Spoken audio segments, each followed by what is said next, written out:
Right, so good afternoon, everyone, and welcome to this session on how to get indexed in Scopus. My name is Lucia Scumbi. I'm a research consultant for Elsevier, and I work specifically with Scopus and with Cyval. And I almost want to start with an apology today because this webinar has been a long time coming. In my daily work, I get questions about how to get indexed in Scopus, how does it work, where do we submit, do we have to pay, what are the benefits, and today is that day that we're going to address all of these issues. So thank you very much for joining us, and we are also very honored to have our speakers today. So I'm just going to introduce them. First, Professor Jaya Raju. She's the head of the Department of Knowledge and Information Stewardship at the University of Cape Town. She's also the editor and editor-in-chief of several journals. She's very well published in local and international peer-reviewed journals. Importantly, and very relevant for today, she is also the subject chair for library and information sciences and for multidisciplinary journals in the Scopus Content Selection and Advisory Board. Thank you so much, Jaya, for joining us today and for your willingness to speak to us about what you do on the Content Selection Advisory Board. Another speaker today, Sharif Bailal. Sharif is a senior product manager in the Scopus team. We work specifically with Scopus content. Sharif is based in Amsterdam. Thank you so much, Sharif, also for your willingness to join us today. My colleague here today, Dineshri Moodley, she worked very hard in terms of setting up this webinar, making sure that the invitations went out, and we were very happy to see a very large number of people that were interested to join us today. So we had numbers almost reaching 1,000, I think. So we are at 80 participants that have joined us. So I'm sure that there will be more participants joining us. Before we start with the actual presentation, I just want to go through a few housekeeping matters. One of the questions that we always get continually throughout the webinar is whether you will have access to the slides and the recording. And yes, this is being recorded and you will receive automatically a link to the recording as well as access to the slides. We are muting everyone in the session, but you are very welcome to raise questions in the Q&A, preferably not in the chat, but in the Q&A session. And if we do not answer all your questions today, then we will get back to you. So if you could just mention your name as well as your email address so that we can get back to you. Before we actually, I hand over to Sharif because he's going to kick off and tell us about some of the technical details or from the Elsevier perspective. We just want to have we have a question for you. So if we can just run a poll, Dineshri, can you perhaps run the poll from your side? Yes, Lucia, just in 2 minutes, sorry, because there's that technical issue. Right. So I'll stop sharing so long and then.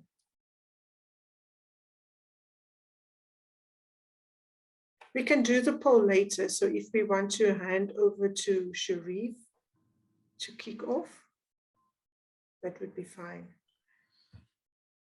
Sure, let's do that and let me know when the moment is there for the actual poll moment. There we go.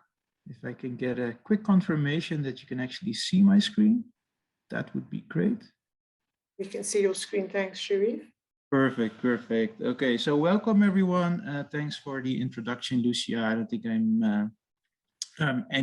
don't have anything to add to that. I would like to thank everybody for attending this session, which is about a general introduction to Scopus indexing. So thanks for your time and attendance for this.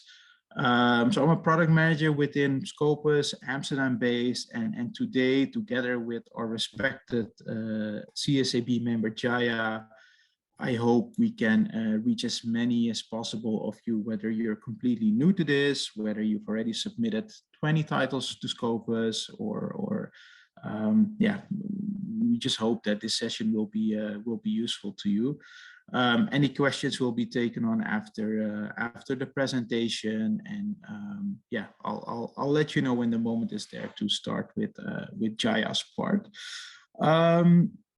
So I'd like to start with the first part of the presentation, which is briefly about the Scopus product itself, and then I will actually focus on the actual indexing process, which is about the mission statement of Scopus, and that is to help the world of research make high-value decisions with confidence.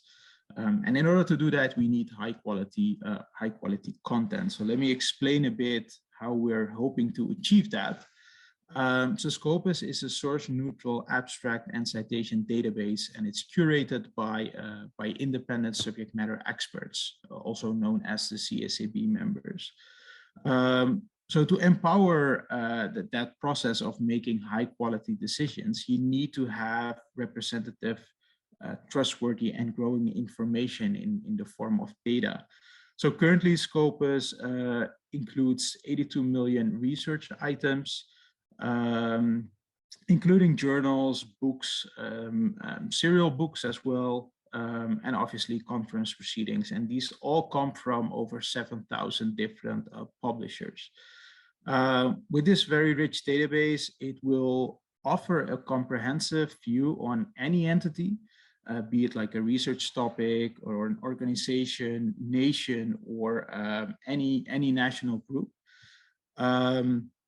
So all references, authors, and affiliations for these publications are fully interlinked.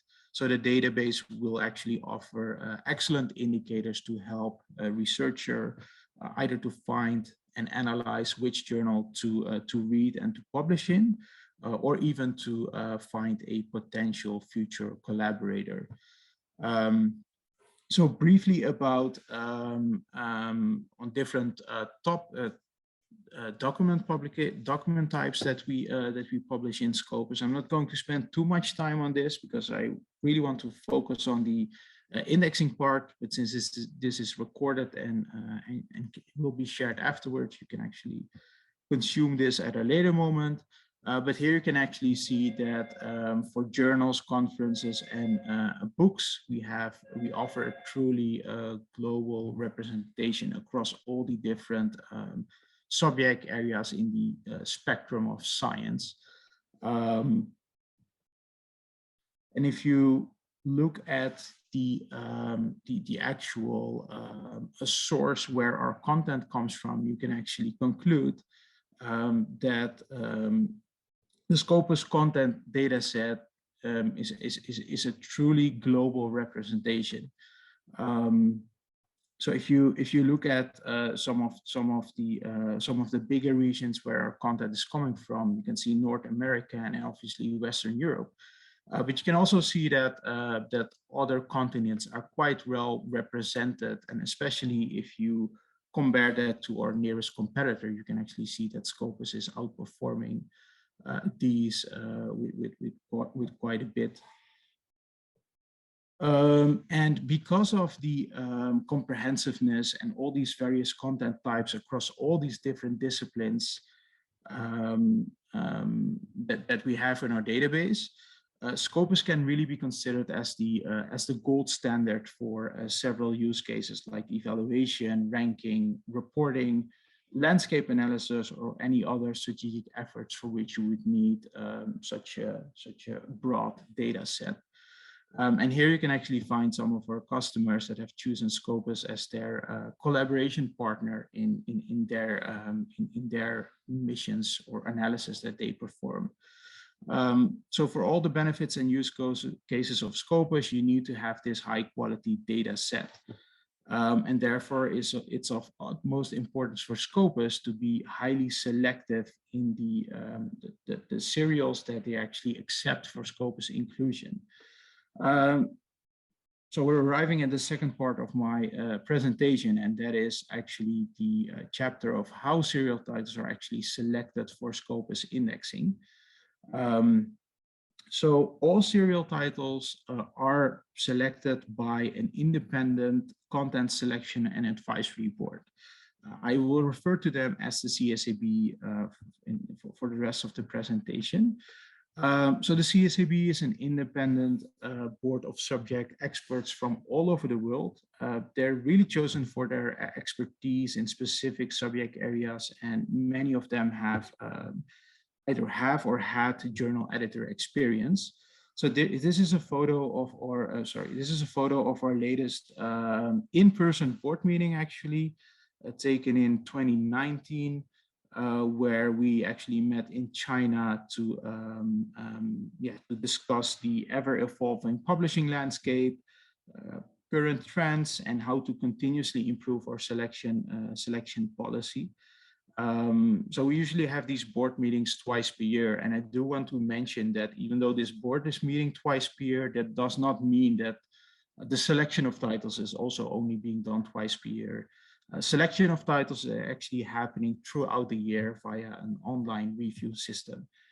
So these meetings are simply meant to discuss strategic efforts beyond reviewing titles as well.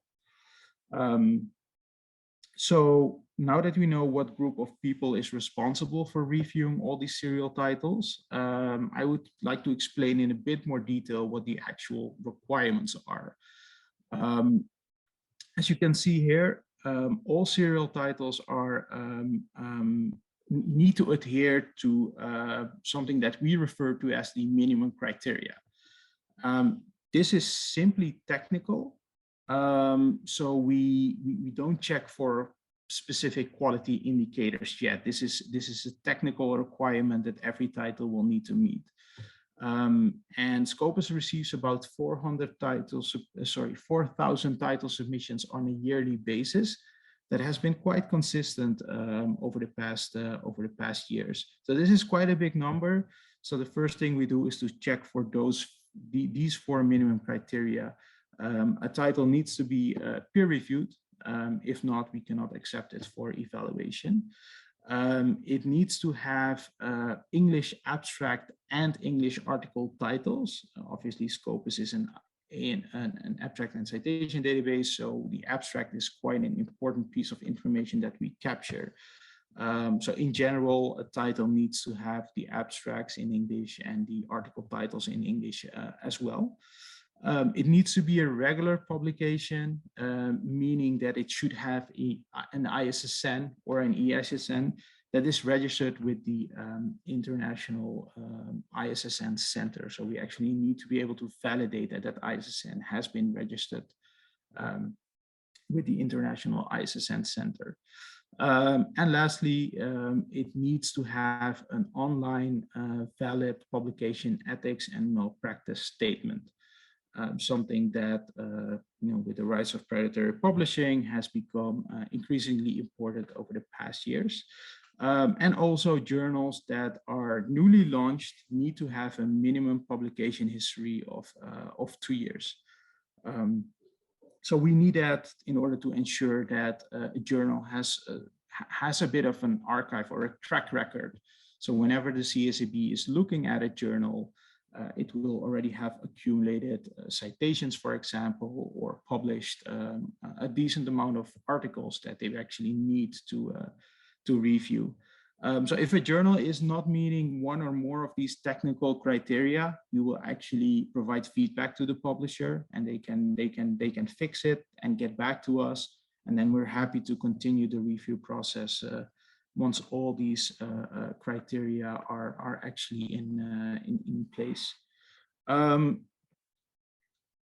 included this one as well because, and it's also the reason why this specific criteria is highlighted in red, because the criterion of having a valid ethical statement for any journal is by far the number one reason why we cannot proceed with the evaluation process of such a title. Often the ethical statement will be non-existent, so it's simply not there, or it can be incomplete. So the reason why I wanted to spend some extra attention on this is to really make sure that that having a valid online publication ethics and malpractice statement covering these points that you actually see on screen is quite crucial, and therefore, yeah, it should be in place before you submit a title for Scopus.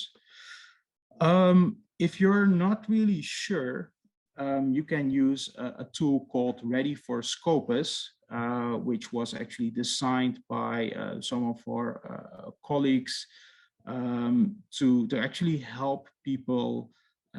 It's like a test run of your journal. You actually go to the website, fill in a questionnaire, and based on the input that is provided by you, it will give you a readiness score that you can see on this screen. It also offers several languages to make it easier for you to interact with the system, but it's quite a useful tool to simply test out whether your journal is meeting the minimum criteria, for example. So if you're not absolutely sure, test run it first via this pre-evaluation tool, and you may find out what's still lacking, and so you can act before you or fix that before you actually submit that particular title. So now that we have actually discussed the minimum criteria, I would only like to show you the actual qualitative criteria that is, sorry, it's a combination of quantitative and qualitative selection criteria that is being used by the CSAB. I won't go into too much detail because I would very much like Jaya to speak on this, because this is really the domain where in which the CSAB is working. But there are 5 main categories: the journal policy, the quality of content, the journal standing, regularity, and online availability. Within these 5 categories, there are other indicators that the CSAB is actually looking at. And this is really where the assessment of the journal starts. So I'll leave this one for Jaya to really discuss in a bit more detail. And obviously, I'm happy to provide any further feedback later on. So now that you know who's doing the review work, which is the CSAB, what the minimum criteria are, the 4 minimum criteria that we just discussed, and the actual 14 qualitative and quantitative selection criteria that are being applied by the CSAB. Let's see how this all comes together in the form of a review process. So here you can actually see that it starts with a title suggestion. So pretty much anyone out there, it's a public form, anyone out there can submit a title for Scopus evaluation. Obviously, the publisher or the editor-in-chief is in the best possible position to actually initiate a title suggestion. So in practice, it's always, well, most of the times it's the publisher or the editor-in-chief who's submitting a title for Scopus evaluation. So the suggestion comes into us, and let me actually see if I can skip it. It actually comes into our internal system, and a nice feature is always that we get good feedback about is that the whoever suggests the title gets a confirmation email, and that email includes a tracking idea, so you can actually track the status of your title as it flows through our system. We do that minimum criteria check, right, which I just explained. So we check if it has an ISSN. So it's more like a technical check. If that technical check is being met, we actually do some further enrichment. So we try to make the work of the CSAB as easy as possible by mapping in any kind of qualitative or quantitative indicator that is useful to them. For example, the number of citations, the H-index of the journal, the H-index of the authors, etc. Editors. So we try to map in as much as possible information into these records. And then we actually release it to the CSAB. So that's the review and decision phase. And as of this moment, the title is not with Scopus anymore. It's really in the hands of the CSAB. Obviously, they're using our input to come to the best possible decision. And it's really the CSAB who's making a decision to accept the title for Scopus or to reject the title for Scopus. So it's really their decision to make actually. So these are actually the 5 stages of the review process. And if you actually look at the outcome of this process in general, you can actually conclude that the review process is quite a stringent one. Less than 25% of all titles submitted are actually selected for Scopus coverage. And to provide some numbers behind that, so over the course of 4 or 5 years, about 15,000 submissions have been made to us. And what you can instantly see is that roughly 50% immediately drops from the process because they're not meeting one or more of the Scopus minimum criteria. And from the 50% that does pass this minimum criteria check, less than 50% again are accepted by the CSAB. So overall, you start with 15K submissions, but then you end up with only a quarter of that down the road. So the process is quite stringent, and this is to ensure that we're only accepting the highest quality journals into Scopus. Here is an overview of the top 25 countries with the most titles reviewed in our system. And like I said, the acceptance rate is 50%, with the United States, United Kingdom, really topping the list. India is also there, but as you can see, the acceptance rate, which is on the left-hand axis, is quite low. And I've actually created the same chart, but then for specifically for this event, where you can see that for Africa as a continent, the top 3 performers are Egypt, South Africa, and Nigeria. So there is some activity. I think we started with a set of 900 journals that were submitted in the past 10 years or so. So the overall number of submissions from Africa is around 900, and here you can actually see the output of that. So some sources that you should be aware of in case you're in the process of preparing your title for Scopus evaluation. So there's the Scopus content page, which is full of information that I strongly encourage you to visit if you've not already done so.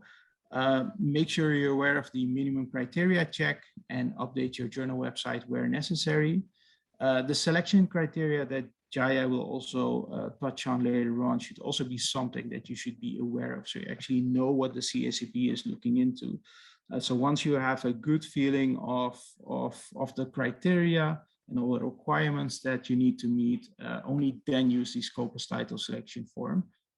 So make sure that you're well prepared before actually interacting with the evaluation system.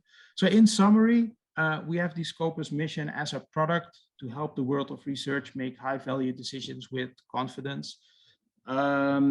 Scopus is the gold standard for evaluation, ranking, reporting, landscape analysis, and other strategic efforts because of the strong data set we have. And in order to continuously acquire new content, we have strict requirements and are highly selective. So again, the 4 minimum criteria: English abstracts, peer review, registered ISSN, and an online publication ethics and malpractice statement are required. Overall, less than 25% of all serial titles submitted are eventually accepted for Scopus indexing. So again, highly selective. If you manage to get indexed in Scopus, obviously it will drastically increase the visibility of your publication once you're actually discoverable via the Scopus tool. It gives you access to a global audience of researchers and experts for peer review programs. You can actually track the performance of your publication over time, and obviously monitor competitive publications as wished. We have a generic mailbox, which is titlesuggestion@scopus.com, in case you have any questions prior, during, or after submission. Feel free to contact us. We're quite centralized, so this is the email address that you should come to in case of any further questions. So on that note, I would like to thank you for your time and attention, and I would actually like to warmly invite a Scopus board member, Jaya, to start presenting her part, or if you, Lucia, would like to launch that poll now, which is also fine. And I'm hoping to talk to some of you during the Q&A session later on. Thank you, Sharif. We won't be running the poll. Okay. We want to have as much time with Jaya. So Jaya, if you could continue, share your screen. We look forward to your presentation.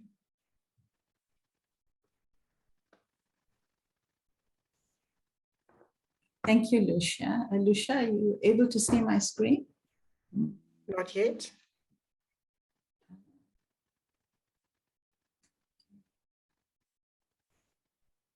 How about now? Not yet. Yes.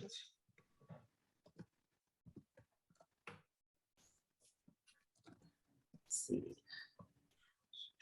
There we are. Yeah. Now we can start seeing. Okay. Yeah. Is it there? Yes, you must just go to full view, then everything will be fine. There we are. Okay. You're you able go. to see it now? Yeah. Thank you, That's Lucia. perfect. Thank you.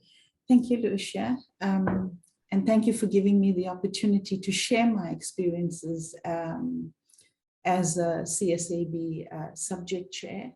And thank you, colleagues, for joining this webinar and giving us an opportunity to engage with you. Thank you, Sharif, for that very useful presentation. I think it's a very useful context upon which I can now continue. So there's certain things I don't really need to explain. And I think a lot of what I have to say would tie in very neatly with the context that Sharif has provided. I would like to say at the outset that Sharif had indicated that Scopus is a database for various types of content, conferences, books, etc.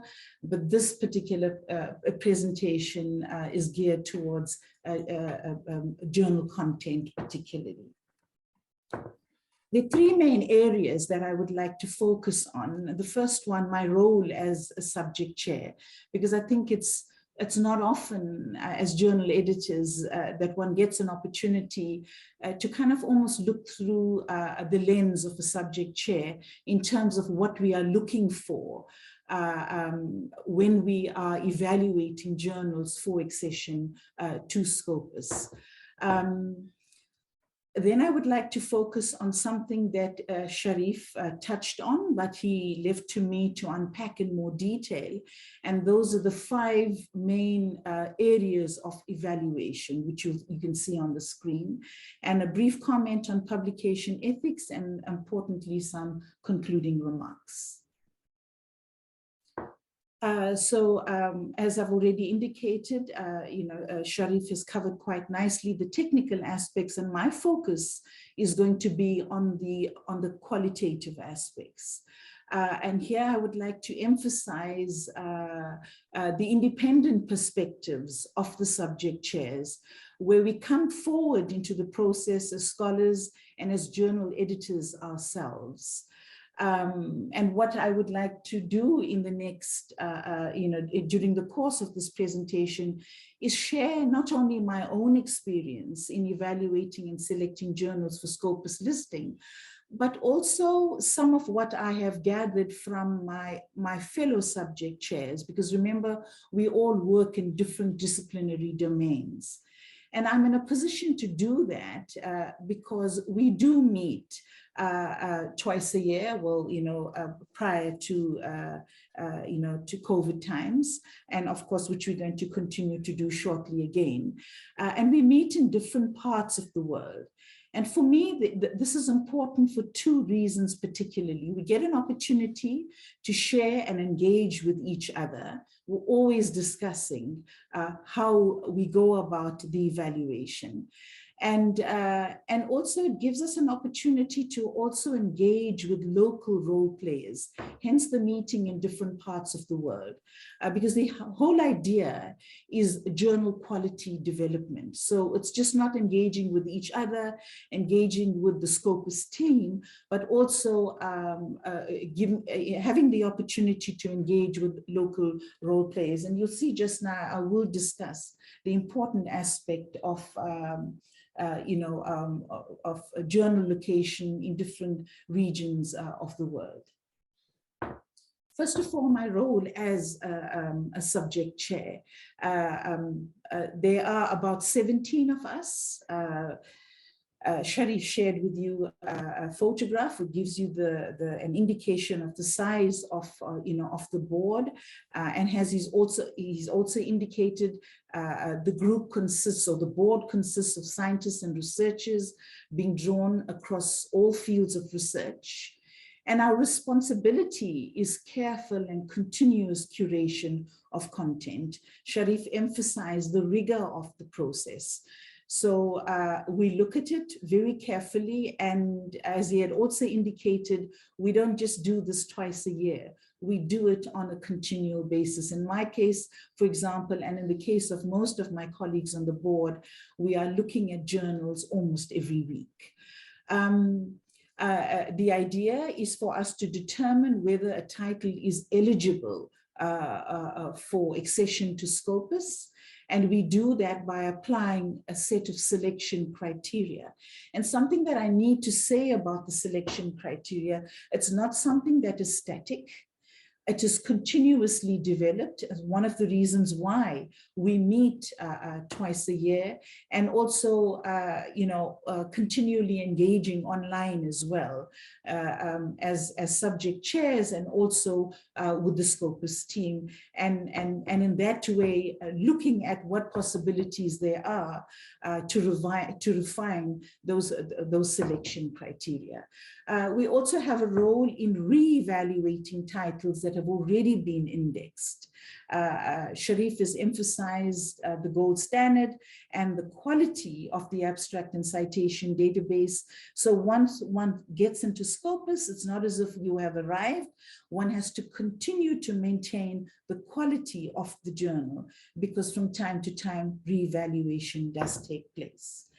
So I'm a subject chair coming from the African continent, and for myself, and I think for editors, not only in Africa, but in other parts of the world, that has particular significance. So here I just want to share some of my own personal perspectives. I'm very invested in the development of the quality of scholarship in Africa and in the global South generally, and in essence, what I'm referring to is the promotion of good science and maintaining the integrity of science. And that is why you'd see that it is not surprising that Sharif is indicating that it's about 25% of the total applications that, that actually, are successful in their applications. But emphasizing the rigor of the process, the emphasis on quality. At the same time, I would like to say, in my own role as a subject chair, I find that my role is informed by the IDEA principles of inclusivity, of diversity, equity, and accessibility. And I think those of us located in Africa would appreciate that, because we know how unequal and the extent of inequities that they are in the global publishing landscape. Just a little bit of information on my own subject area. It relates to the information-related disciplines, what we call the GLAM disciplines of galleries, libraries, archives, and museums. And of course, I'm also involved in multidisciplinary journals, and I'll tell you a little bit about that just now. This was already shared with you by Sharif. It is available publicly as well. These are the five main areas of evaluation. And what I'm going to do is that I'm going to attempt to unpack each of these in terms of the selection criteria and how I, as a CSAB board member, as a chair, a subject chair, how I apply the criteria in my evaluation of journals. But before I unpack each one of these, I just want to make some general comments in terms of my own perspective and also perspectives that I've come across as well with in my engagements with the other subject chairs. I work, my area of scholarship is an interdisciplinary one, and that of information sciences. And of course, we all appreciate that information underpins most other disciplines. And so it's not by coincidence then that I also have within my purview the multidisciplinary journals. And the reason why I'm saying that is because while I work in the information sciences, it is not uncommon for me to be engaging disciplinary domains like management sciences, journals in engineering, or in the health sciences, etc., because these might come packaged in a multidisciplinary journal. As a subject chair, for me, consideration of regional and national contextuality is very important. And I'm sure those of us, working as editors in Africa want to listen to this very carefully, because one often says, well, my title doesn't necessarily have the word global or international in it. Does it mean if I'm a title, if I'm an editor of a journal, or a publisher of a journal that is located in a particular region or national context within Africa, there's little chance of me being indexed in Scopus? And the answer is definitely no. But what we do emphasize is that while a journal might be locally contextualized, it should also be globally relevant. And that's a point I will raise a little bit more, I'll talk about a little bit more later on. My own positionality in terms of development, I feel very strongly about that, particularly in terms of advancing quality standards of journals, and particularly those journals that come from the underserved regions of the world.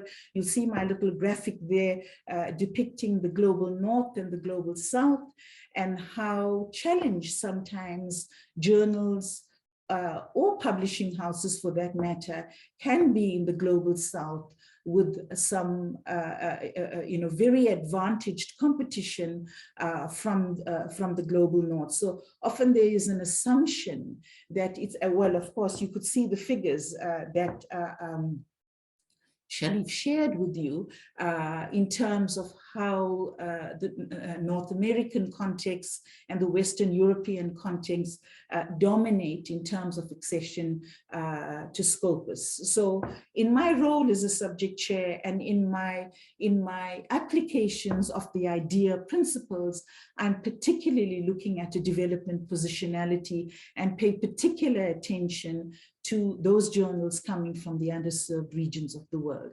And this is not only in terms of journals that are selected, that are not selected, but also journals that are selected and need to actually retain and maintain quality while they are in the Scopus space. A balance as a subject chair, I like to look at balance in terms of application of both quantitative and qualitative criteria. Here we're looking at metrics versus qualitative elements, and immediately what comes to mind would be disciplines in the sciences, for example, versus disciplines in the humanities. We all know that the sciences, for example, lend themselves very well to metrics. or better than, for example, we do in the humanities, the social sciences, and in the arts. So the big question immediately is, does it mean that if we're a journal not involved in the sciences, we have a lesser chance because our metrics are less impressive? And again, I would like to assure you, no, subject chairs take a holistic view. We look at your discipline and see how metrics influence or impact in that particular discipline, and make sure that that is actually taken into account in our decision making. So while having said all of this, that regional, national contextuality, development positionality is important, quality is still important, the promotion of good science. And I see that in my capacity as a scholar, as a research methodologist, and with a passion for maintaining the integrity of science. And particularly for us in Africa, we do want to actually advance African scholarship and the quality of African scholarship. So having mentioned some of those general principles, I would like now to, in turn, take each one of the main evaluation areas and unpack, obviously in the limited time that we have. I'm not going to be able to do every detail of it, but just to try and highlight some important pointers in terms of the selection criteria and what we are looking for, or for that matter, what I look for as a subject chair. First of all, in terms of scope of coverage, your application asks for certain pieces of information, and one of it would ask for is your scope of coverage. And quite often we find that this is presented by journals in a manner that is too vague, or it is too broad. It lacks a particular niche location. And what we are saying as subject chairs, please make the space and the time to articulate this clearly. Now you might say, if you say articulate this clearly, what do you mean? So here I am wanting to give you, I'm sharing with you some examples. Indicate to us very clearly what the purpose of the journal is. And I've given you two examples there. You know, for example, if your journal is targeting established scholars and authors in a field because you want to disseminate and share latest research, then say so. Because when we are looking at other selection criteria, this is what we are mapping it against. What is the purpose of the journal? On the other hand, you might have a journal that is not targeting the established scholars and authors, but is looking at emerging researchers, because the journal is attempting to grow and nurture and develop emerging researchers. Then make sure your purpose statement actually indicates that. Something else to include in your scope of coverage is, what are the disciplinary or subdisciplinary areas that are being covered by your journal? Because we are also looking at that very carefully. And then, of course, we know that journals don't include all types of articles. Sometimes there's a selection. Now, I've given you a list of about 10, but your particular journal might just be focusing on maybe 3 or 4 of those. So again, be meticulous and particular about articulating what those types, what are your, what articles are featured in your journals, because we go back to have a look at how carefully you are actually fulfilling this. And very quickly then, in terms of peer review, Sharif has already mentioned that's one of the minimum criteria, but by the time it comes to us as subject chairs, we want to see what is your type of peer review. Is it single blind? Is it double blind? Is it open review? Whatever model you are using, as long as it is peer review, it doesn't mean if it's single peer review, it's going to be negatively viewed. Sometimes certain disciplines lend themselves to single peer review rather than double peer, double blind review, or maybe to open review. But make the effort to actually articulate that, and also to provide a careful description of the process, because we want to be able to ascertain the rigor of that peer review process. two areas where I find that a lot of journals tend to fall short is the diversity in terms of geographic description of editors. So even if you are located in a particular, a particular part of South Africa, for example, adopt diversity in your distribution of the editors, because when you do that, it automatically impacts in the diversity of the geographic distribution of your authors. I was recently evaluating a journal from an institution in Africa, and one of the reasons, or one of the what stood out was that all the editors came from the single institution, and with the result, all the authors came from the same institution as well. And that immediately works against you in terms of having your journal accepted or for Scopus indexing. Still on journal policy, there are certain things one should be cautious about. For example, starting a journal in a subject area that is already covered by an established journal. Then you've got competition, and you've got competition from a strong journal. Also, when you're giving your journal a title, make sure that it's not similar to that of another journal, particularly a well-known journal. And sometimes we find that is actually done quite deliberately in the hope that there might be a little bit of a kind of confusion between the two titles. But we pick that up very quickly, and can be, one of the reasons accumulating towards a rejection of or declining a journal for accession to Scopus. Also, starting a journal in a subject area where there's limited interest, immediately you kind of setting yourself up for challenge. And something that we come across quite often, and I'm actually surprised that journal editors are not particular about this, that too many articles in the journal are being published by the editorial team members themselves. And again, I had occasion, and this wasn't for Scopus, but I was asked to evaluate a journal on behalf of an Academy of Science on the African continent, and what stood out was that the editor himself, in every issue, had so many articles. So that is something that one needs to be careful about. In each of the published papers, indicate. It's such a technical requirement that it often baffles me why it's not included. Include the dates or the date the paper was received, when it was revised, when it was accepted, and particularly that we work in a digital space now, when was it published? You might wonder why. That is important for us, because those are important indicators of the rigor of the peer review process and the quality management of the published content. And we find that those papers or those journals where those are indicated, we're able to pick up very quickly the quality in the articles. DOIs are important. One of the questions you get asked in your application is if your journal is registered, your DOIs are registered with Crossref. DOIs are important because this is important for discoverability of and accessibility to the published content of the journal.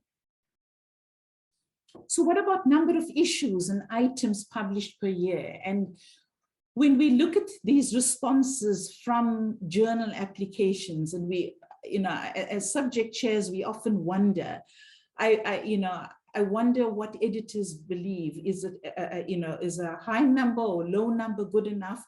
All I'm saying here is indicate exactly what the case is, but understand that outlier statistics can raise a red flag. In other words, if it's too few, there might be underperformance. If it's too many, like you're bringing out 200 items a year, that immediately raises a red flag for us, because that's going to impact on quality.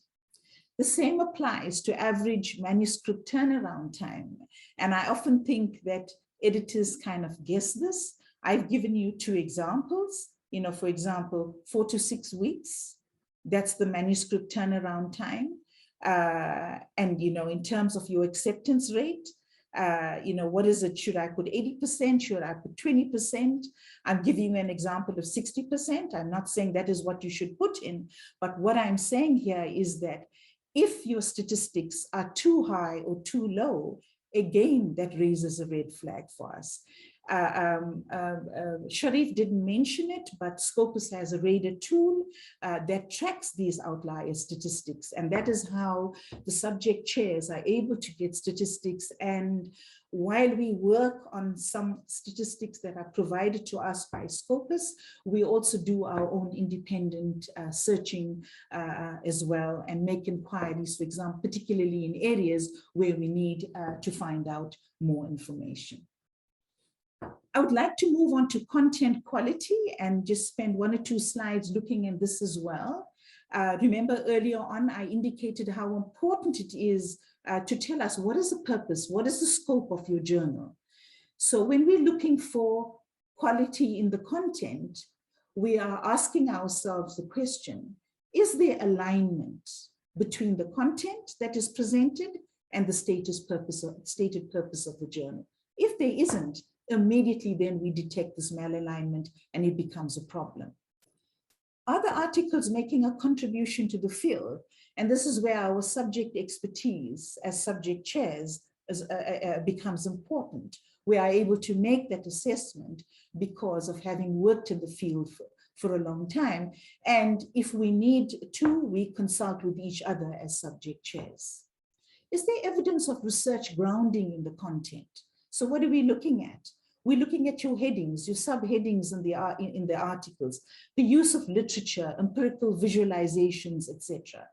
We're looking at the quality of referencing, something that is so often taken for granted. Is there discipline in the referencing? Is there consistency? And here we're talking about the in-text referencing, the footnotes, the endnotes, the reference list. You'd be amazed at journals that arrive, go beyond even the preliminary evaluation and come to the CSAB, and there's the referencing is poor. Immediately that indicates to us there's an issue with quality management of the journal and not enough careful stewardship by the editors. An important area for me, and particularly for us working in the African continent, what is the geographic reach of not just authorship, but also content?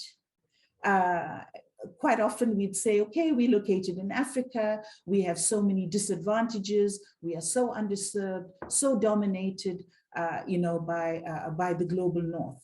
But at the same time, I think we need to put ourselves on the table to be counted. If we are locally contextualized, our article content, is it still globally relevant? So you're looking for wide audiences for African scholarship.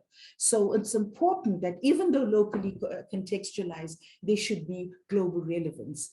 There must be an audience in other parts of the world who also find relevance, even though our content is locally contextualized.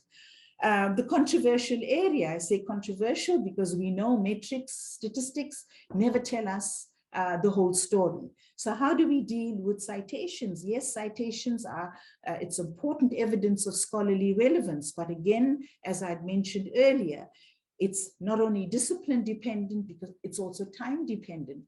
We know that there is a bit of a lengthy gestation period between an article coming out and then, of course, the citations emerging. And I'd like to make you aware that as subject chairs, we are very conscious of that, and we take that into account. So we look at citations with discernment. We don't look at it as a single factor in deciding whether a journal is deserving of being included in Scopus.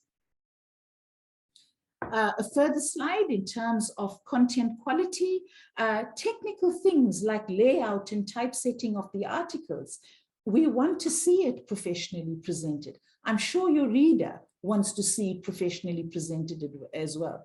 So one needs to pay attention to the quality of tables, figures, or any other visualizations that you are using. And of course, the same attention to the use of grammar and language in the articles.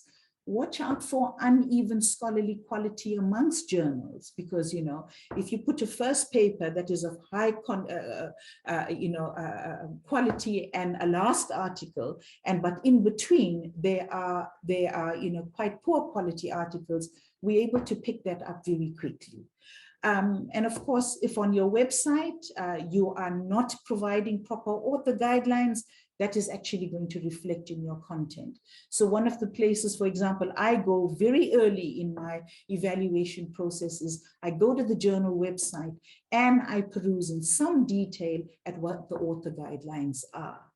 And Sharif also emphasized that Scopus is an abstract and citation database. So quality of abstract is also important, and that is something we look at very carefully. An important area of translations. Sharif touched on this, but I just want to say one or two things here, and there might be questions about this towards the end. Scopus does include non-English language titles. And I mentioned my positionality earlier on in terms of the idea principles. And I think if we are really serious about inclusion, diversity, equity, and accessibility, then as subject chairs, we would very seriously look at non-English titles as well. But as Sharif had indicated, the title should be presented in English, the abstract, as well as the keywords. That gives us an opportunity to be able to evaluate. But I want to just jump to the last point on the slide, offering translation facilities. So if you really want your journal content to be accessible, you want it to be cited, you want as many people to read the research and to apply the research, then as publishers, as journal editors, you should look into offering translation facilities, for readability and accessibility.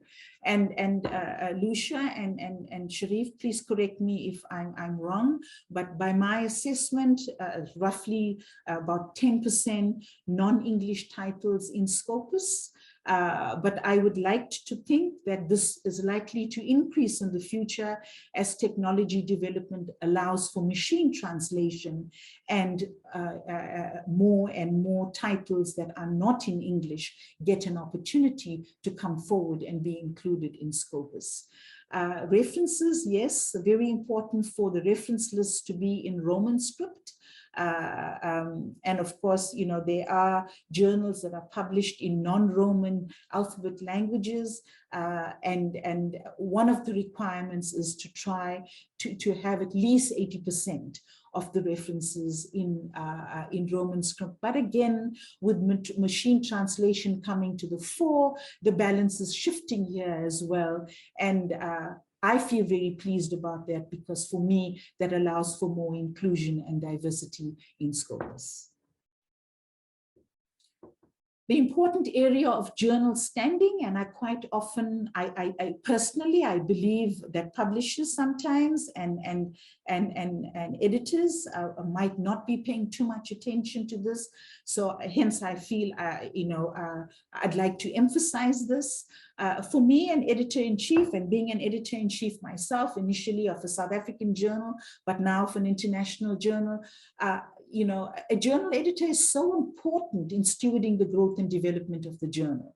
So of course, we should be looking at the standing of the editor. The editor should be somebody who's well known in the field and who is widely published.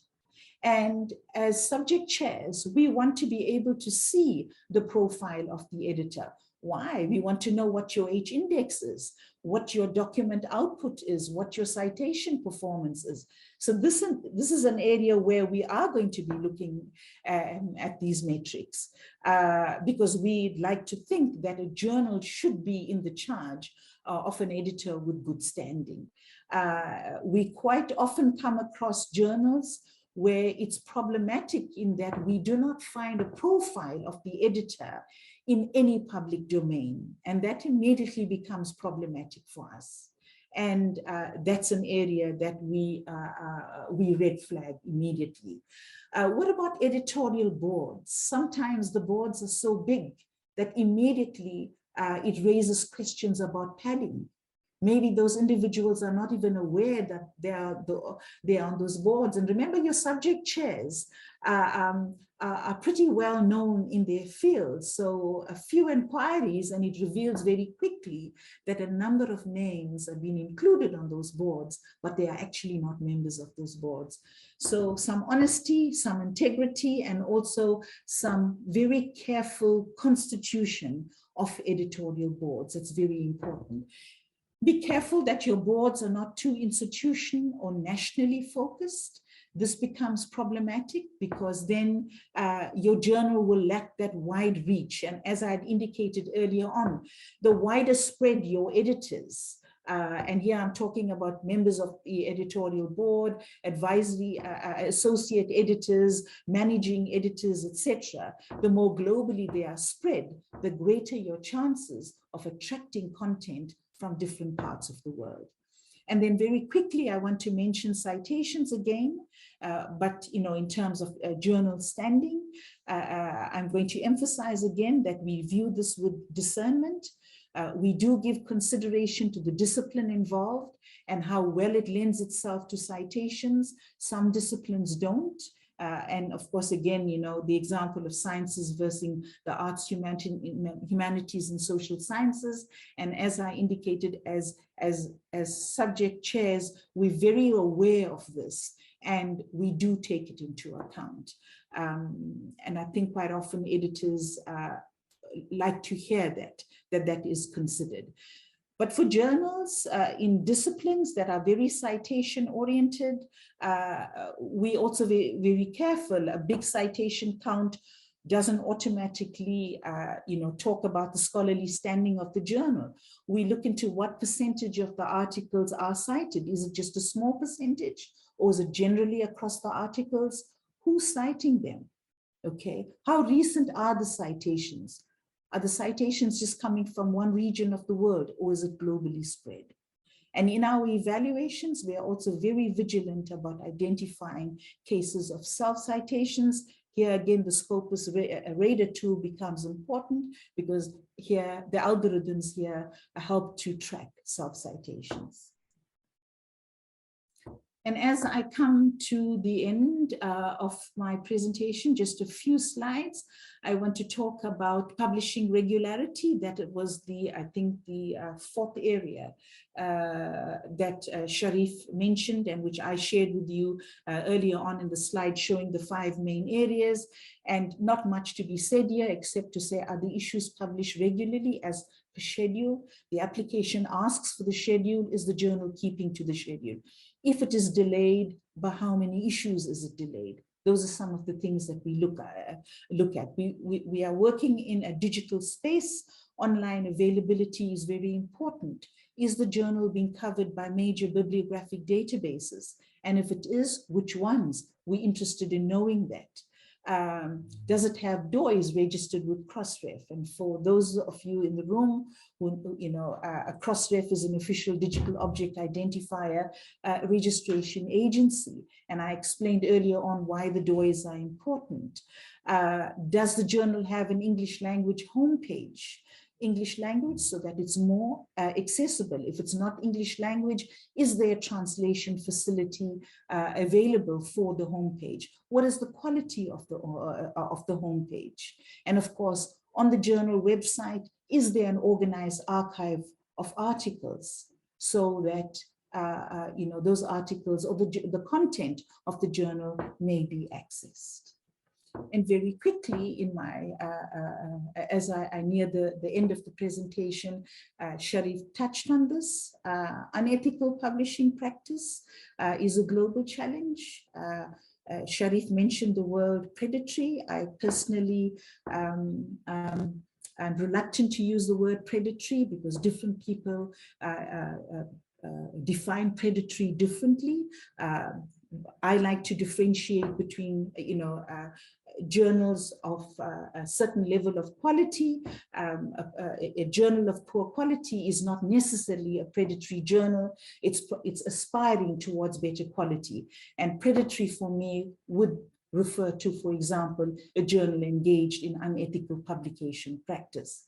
But whatever the case is, your application to Scopus requires you to claim adherence to COPE's 16 principles of transparency and best practice. I noticed Sharif didn't give you mention that, so here it is on my slides. I've hyperlinked it, so if you're not aware of what that is, you can go in and have a look. And Sharif mentioned that your website should have a valid publishing ethics statement, and I'm not going to say anything more about publishing. And by way of conclusion, I want to make a few remarks in terms of what I've shared with you from the point of view of a CSAV subject chair, and in terms of my perspectives and my positionality in the way I evaluate journals. And I hope it provides journal editors and other related role players with an idea on how a journal needs to position itself in order to make a successful application to Scopus. You've got to see if you're ready for Scopus indexing. Sometimes it might be premature and you might want to work a little bit more before you actually apply for Scopus indexing. If you are declined, my view is that it is, I don't think, for me, see it as an opportunity to actually advance the standard and quality of your journal. Because when you get your report, you're going to get very clear indication of the areas that you've fallen short on. And now you have distinct areas that you can work on so that in your next round, your application is successful. I've yet to come across a journal that has been declined and has made a follow-up application and has not been successful. But of course, depending on the amount of corrective work required, as subject chairs, we will indicate an embargo period of 1 year or 2 years or 3 years or 5 years. It all depends on the amount of work you have to do on the journal. In terms of my development position as a subject chair, I'm very careful in providing guidance on areas that need enhancements, so that when you make your subsequent application, you know the areas where you have to work. And of course, like, you know, you would send in a journal article and you would have to explain how you responded to the areas that you needed improvement. You have to do the same on your reapplication. Journals that I accepted, you know, it's not as if, hey, I've arrived, there's no more work for me to do. As we've already indicated, the content of Scopus, it's important to maintain the quality. So from time to time, journals are subjected to reevaluation. So those journals too need to, to attend, to look at, to focus on areas that they were accepted into Scopus, but there were still areas that needed to be worked on further. And, underperforming journals, are flagged. If there's a drop in your publication standards, that can be flagged and picked up for reevaluation and passed to us as subject chairs to look at again. And there's also a chance that on your reevaluation, it might be declined and moved out of Scopus. And on my last slide, I just want to bring it back to Africa and say, yes, you can see there's a lot of rigor in the application process, as well as in the preparation leading up to it. And for me, I think this serves to advance the quality of journals. So one shouldn't actually see that as a negative, that one is actually kind of almost, I'd like to say, incentivized to focus on the quality of your journal before you apply for Scopus, for Scopus inclusion. For me, this in turn contributes to the advancement of the quality of scholarship in Africa's aspiration to become an active contributor to the global knowledge production. We've always said in Africa, we don't just want to be consumers of knowledge that is produced in other parts of the world. We want to become active role players in that knowledge production. And what better way than in advancing the quality of our journals? And so hence the investment of my time and effort as a Scopus subject chair in this process of journals aspiring to be listed in a major index like Scopus. And at that point, I'd like to say thank you very much for giving me this opportunity to share my experiences as a CSAB subject chair. Thank you, Lucia. Thank you very much, Jaya, and also thank you very much to Sharif. Really, your presentations were very clear, direct, concise, very compelling. We went over time, but I think it was worth every single minute. And I even want to ask the audience to stay on the line because we also have some interesting questions. So Jaya, also for you from the CSAB, the guidance, the encouragement also you've given to the audience today, that and the anecdotes for them, and to really encourage them to aim high. I thought that was an excellent message that you brought across.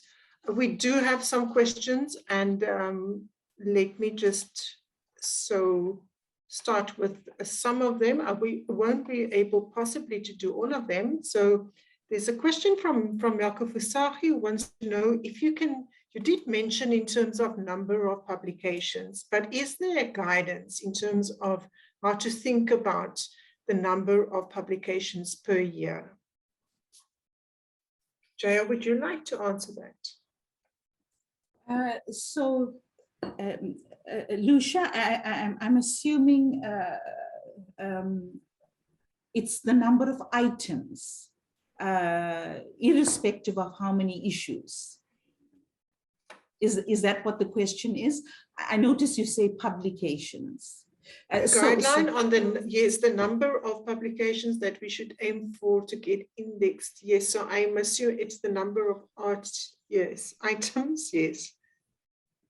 Sharif, I'll just give I'll give my assessment of it from a subject chair's point of view, and maybe you can come in after that.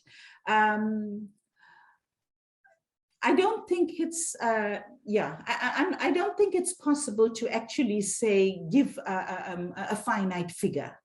I think what you need to actually watch out for, that it is not too few, neither is it too many.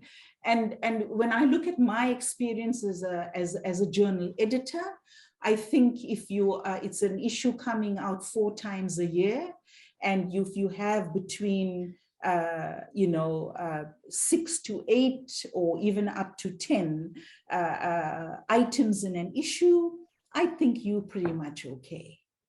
But you could go a little bit less, you could even go a little bit more. But remember what I said, watch out for the outlier statistics. Sharif? Yeah. No, I think that's indeed a good point. And maybe to make a bit of a general point on specific numbers or thresholds, because we get these questions asked a lot to us, like what is the number of publications that I should hit, or the number of citations that I should have, or what is the number of countries that need to be represented in the editorial board. These are often questions that cannot be answered for in general, because it's going to be different for the type of journal that you are. Are you aiming on a specific subject area within a bigger subject area? Then it doesn't make sense to publish 100 articles in one issue, 12 issues per year. Then it's quite logical that the output of your journal will be low, because it's a smaller subject area. The same will go for the citations. If you're a very big journal, then obviously we would expect more citations. If you're only publishing 10 articles per year, then it's absolutely fine to have a lower number of citations. So I think you should always try to find the right context to consume these numbers. And what is high for one journal can be low for another journal. So always the context around it is quite quite important. Not so much an exact number that you can apply for every journal in every country in every subject field. So yeah, that's quite difficult, and I just want to make sure that don't be too focused on those numbers, and also don't be too focused on numbers that other journals may display in Scopus, where you will do like a one-on-one comparison, like, hey, that journal is similar to my journal, it's in Scopus, and therefore I should hit those numbers as well, or I'm close to those numbers, so therefore I also deserve Scopus listing. So those are two tricky things to actually do. We didn't answer the question, but I do hope the answer makes sense. Thank you so much. Another numbers question. Ideally, ideally, how many people should be on an editorial board? Do you want to say something about that? Yeah, it's similar. It's a similar response. It has to be contextualized. It depends on the journal, the discipline that it is working in. Are there different sections? Journals are sometimes presented in different ways. There are section editors, etc. Yeah, I just think as long as I think there's a very systematic process that should be followed in terms of the way a board is set up. And it shouldn't just be an editor or managing editor kind of jotting down names. And I think if it is done in that thorough and systematic way, one doesn't need to bother about how few or how many. You've actually covered the areas, the sectors, the segments that you want to cover. And I think you'd be fine if it's done in that systematic way. Thanks for that. Then there's the two questions, or I think I'll combine the two questions. So the one is also from Jacob Versace asking whether partnering with a large international academic publisher would strengthen your chance in being indexed in Scopus. And then there was also a question being asked about whether it's only Elsevier journals that are eligible for indexing in Scopus. So could you comment on those that are related? Yeah, maybe, ask you to. Yeah, maybe the second question first. Well, obviously, Scopus is fully publisher agnostic, so even Elsevier journals have to go to the same rigorous evaluation process as any other publisher out there, and maybe Jaya can comment on that further, because even as a subject chair, you're not treating a title differently if it's from Elsevier. I mean, every title will be reviewed in a very publisher agnostic way. So also coming back to that first question, does it help if you then do like production and hosting, for example, with a major publisher? Well, it doesn't change the quality of your content, right? So I think if you're a board member and you're reviewing that content, obviously you're aware of who the publisher is, but it doesn't really, change the quality of your content. So in that respect, I would always almost dare to say that it shouldn't matter, right? With what vessel you choose to produce or to publish your content. It's really, we're really focusing on the actual content of the journal. I don't know how you think about that, Jaya. In your experience, to what extent the publisher has an impact on the review of that journal? Maybe you can explain that. Yeah, I'll start with the Elsevier aspect of it. Yes, Elsevier journals go through exactly the same rigorous process. And Yeah, and I'm sure I've come across instances where, subject chairs have been very frank about whether the Elsevier journal actually deserves to be indexed in Scopus. For me, whether it's a big publisher or a small publisher, it's the rigor in the way the journal is managed, the peer review process, just the way the journal is stewarded. It doesn't matter. I apply the criteria similarly. Yeah. So maybe a question for Sharif. Why is the number of journals in the humanities and social sciences comparably smaller in Scopus? Or both of you can answer that question. Yeah, it's probably, I think, low in comparison to all these other subject areas that we have in Scopus, right? And just by starting, I would actually appreciate that comment was made, because indeed we do think that the areas of arts and humanities and social sciences and everything that sits within social sciences, right, like law and language, etc., all these kind of subcategories, we do think that these should be strengthened more. So Scopus is always keen on identify gaps that we may have, from either regional gaps or subject-specific gaps, and try to actually see how these can be strengthened. I think we've already done such exercises in the past where we try to improve specific subject domains. However, we want to do this in a very sustainable manner. So we can't simply say like, okay, we have a gap here, let's fill it with content. No, these titles need to be submitted to us. We need to detect these either proactively, for example, and then these titles will need to go to the same rigorous evaluation process that is applied to all other journals. So it's going to be a long process to find these titles or wait for these titles to be submitted. And then also these titles need to be reviewed. So we are working on it, but I think it's an excellent observation or comment from the person who made it.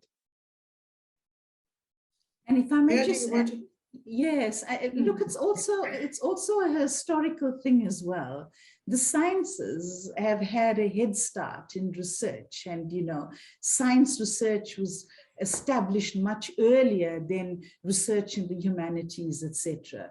So that gap is going to take a little while, to close. And but it's very nice to see that Scopus, is actually targeting the gaps to see, what can be done, to fill them. But at the same time, as Sharif just said, you can't fast track it. The same criteria are going to have to apply, and they're going to have to be put through the same paces, because the quality is important. But we have a cheeky comment here. To evaluate 15,000 publications in 5 years by reviewers, that's too much for the reviewers committee. Are you just working very hard? Well, I think that's indeed the case. The CACB is working really hard, but maybe to clarify, so we get 15,000 submissions over several years, right? But then, like I said, we first do a technical check, and during that technical check, already half of the titles are actually being excluded from the process. So that leaves you with 7,500 titles, right? And though that technical check is being done by Scopus, so the CSAB only gets to see titles that are already of a certain threshold. But yes, indeed, reviewing thousands of titles in several years is indeed hard work. So we've designed systems to actually help them with that. And like Jaya said, there with 17 of them, they work continuously throughout the year to deliver us these results. So it's a very time-consuming job. Yes, somehow they've managed to squeeze in these activities in their already very busy scientific career. So yeah, we're also sometimes amazed by the output of the CSCB and the workload that they're handling. Thanks for that. So another question about a need for clarification about, Jay, I think you mentioned 60% manuscript acceptance rate. If that is to Lucia, yeah. Lucia, I just offered that as an example. Right. Because quite often when I see the responses to these questions, they don't answer the questions. Sometimes editors or whoever's completing the Scopus application, that phrase, you know, what is your average acceptance rate? Sometimes it's a blank, or you'll have something like 20 days. So hence I offered that. I could have said 40%. I could have said 90%. I offered that as that is the form in which your response should come. It doesn't mean it has to be 60%. Remember the point I made after that, it's the outlier statistics that we are watching out for. I'm not saying 60% is it's too high. And the same applies to what is your average turnaround time. Sometimes the editors or whoever's completing the application, they don't seem to realize that that should come in the form of weeks or days. So even if you say 160 days, we divide it up into weeks. So I just, you know, Sharif, maybe that is something that, you know, the Scopus team needs to look at, but I find quite often those questions are not answered properly. So hence I try to give those examples. I think I'm going to ask a final question because we are quite over time and we can always come back to some of the questions that we have here by email. So the last question is very technical in terms of if a journal is bilingual, say French and English, do all of the titles and abstracts need to be translated into English? And then I assume that the title is bilingual in the sense that there's no parallel translation, right? So some of the articles are in French, some of the articles will then have English abstracts because they are in English. Ideally, yes. So it would be great if for the French part of the journal, the French articles, at least the abstracts could be translated in parallel to the French abstracts, because otherwise you run the risk that when we're going to do our technical check and we're going to see if the English abstracts can be found, that we then find a high number of articles in French that do not have English abstracts, and then you're running the risk that you're not meeting the Scopus minimal technical criteria. So in that sense, I would go through the efforts of creating English abstract translations for the French content or whatever foreign content you're publishing, but just make sure that these abstracts are available in English before you submit the title. Thank you very much. So I think with that, I'm going to draw the webinar to a close. I apologize that we can't do all the questions, answer all the questions. I would suggest that we have a session again next year because there is always so many questions around this topic. So I think it's really worthwhile to have this on an annual basis. I want to thank you, both of you, very much for your presentations. Very useful, very practical, very positive guidance that you are providing. So thank you very much for that. For the audience, for your time, we really appreciate it. We know that you get invited to so many webinars, and it's very tiring to sit through many Zoom meetings or webinars. We appreciate that you joined us today, and we hope to see you again soon. Thank you very much, everyone. Thank you, Lucia. Thanks, everyone. Right. Thanks, Sherry. Bye-bye. Right. Bye-bye, Bye-bye. everyone. Bye. Bye-bye. Bye. Bye-bye.